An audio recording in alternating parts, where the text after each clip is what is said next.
Tory Russo, and the title of my paper is Kyle Higgins Power Rangers and the Burdens of Being Chosen Children.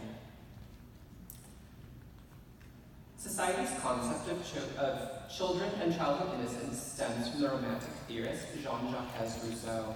His theory set the stage for society collectively agreeing that children are inherently innocent and special. However, many fictitious and fantasy stories revolve around the chosen child concept.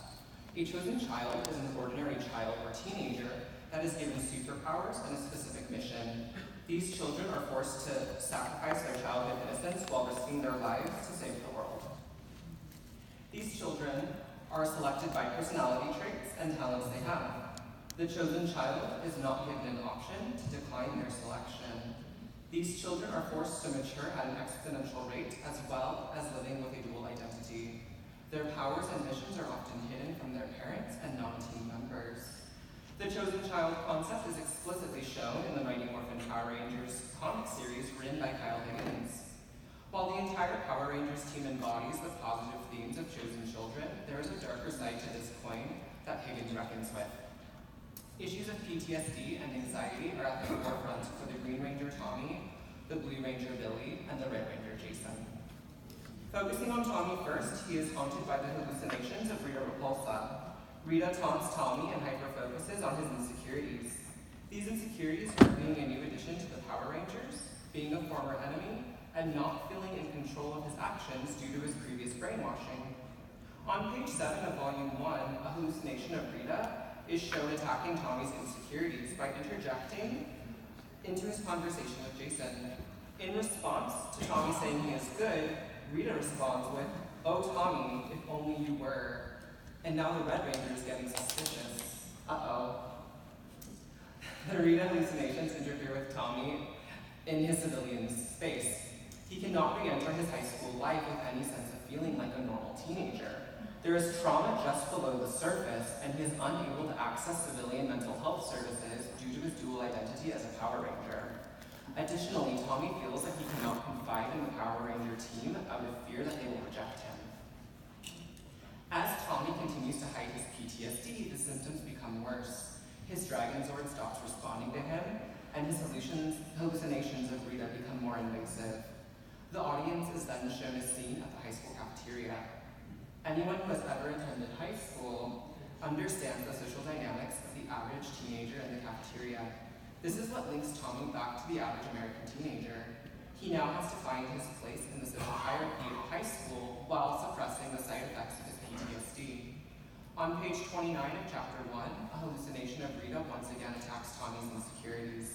Rita says, "Where to sit, where to sit. That's what lunch is all about, isn't it? That table seems nice. Oh, except for that pesky video again. You know the one where you wreck a bridge and almost kill all of those people." Tommy claims that Rita cannot break him, but the psychological trauma is already there. This scene is paired with the loneliness Tommy feels as the team collectively needs to head to their next class. He is isolated in both his civilian social circle and the Power Rangers team. Tommy's PTSD comes to a grand crescendo when his body physically gives out on him due to the stress. It is revealed to the Power Rangers that he is hallucinating, and while trying to justify his actions, he passes out. The Yellow Ranger Trini runs diagnostics on Tommy and gives advice on how to manage PSD from her father's lived experience. Here is where the audience is shown the diverse backgrounds of the cast and how they make each other stronger. While the cast is predominantly white, the Rangers represent different familial backgrounds while bringing different worldviews to the team. These cultural traits have shaped the personalities of the Rangers. Critical race theory states people of different races have radically different experiences as they go through life. However, this transcends race and applies to the way families are constructed and the values of the individual team members. The Rangers are bringing all of their cultural legacies into a single solid unit. On page 71 of volume 1, the audience is shown how Trini's cultural trauma intersects with Tommy's PTSD. Trini says, "You know, the whole reason my dad became a doctor was because of the military, the things he saw, the things he did. It takes a long time to get over stuff like that. I can tell you this much though, talking about it helps. It really does." Trini's cultural legacy from her familial unit has taught her to recognize symptoms of PTSD. Additionally, Trini has just equated Tommy's PTSD to that of a Vietnam War veteran. This is showing the severity of the emotional damage to the chosen child. This trauma would not exist for Tommy if he were not chosen to be a ranger.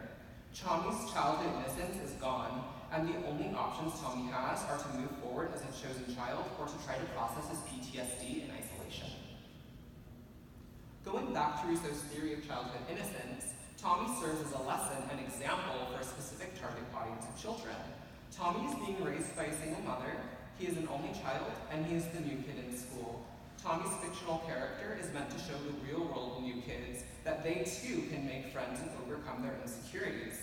This lesson is taught through the juxtaposition of Tommy's struggle to integrate into a social group with that of his real-life counterparts. If Tommy can overcome his PTSD and integrate into a group of friends, then certainly the isolated child watching can too.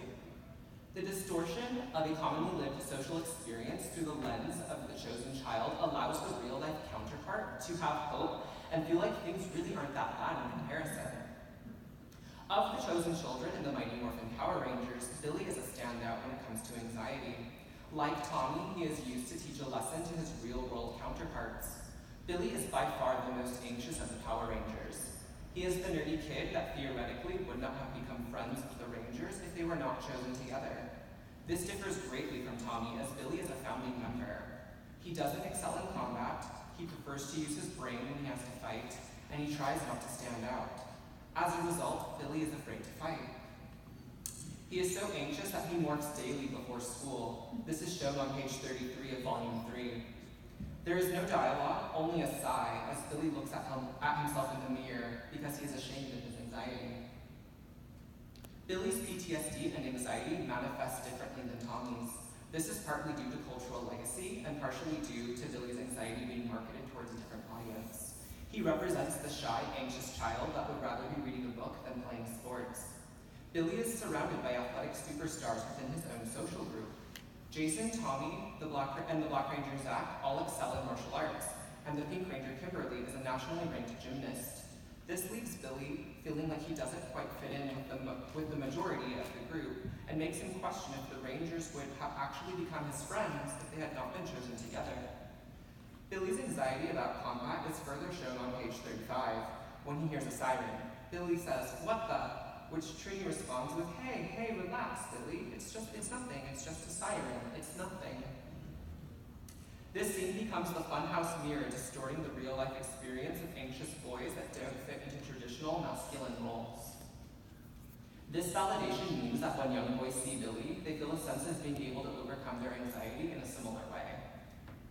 PTSD and anxiety continue to be a theme for the Power Rangers as a collective unit. However, Jason has the heaviest helmet to wear. Jason is the team leader, and the Rangers follow every order he gives in combat. They are counting on his judgment while they risk their lives fighting Rita. The anxiety Jason is faced with as a chosen child outshines his teammates due to his leader status. He faces tremendous guilt when Tommy and Billy are abducted. This is shown on page 76 of volume 3. Due to the nature of the dual identity, they cannot disclose the true whereabouts of the captured Rangers.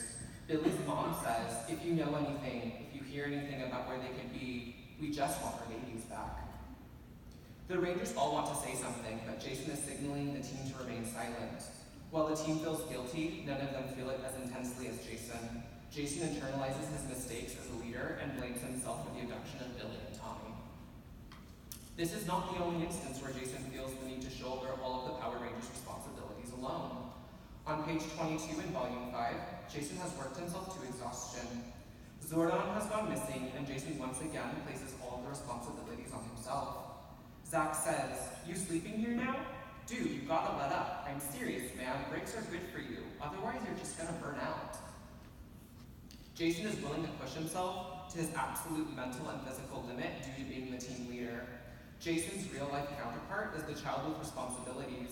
Jason is meant to show that it is okay to be responsible and need rest. Jason, Billy, and Tommy intersect with their individual PTSD and anxiety. However, they are recognizably different. These chosen children all internalize their experiences differently based upon their team role. Due to their shared experiences, they can never re-enter society with a sense of normalcy. They may turn in their power coins and leave the team, but they are still on standby for a major crisis.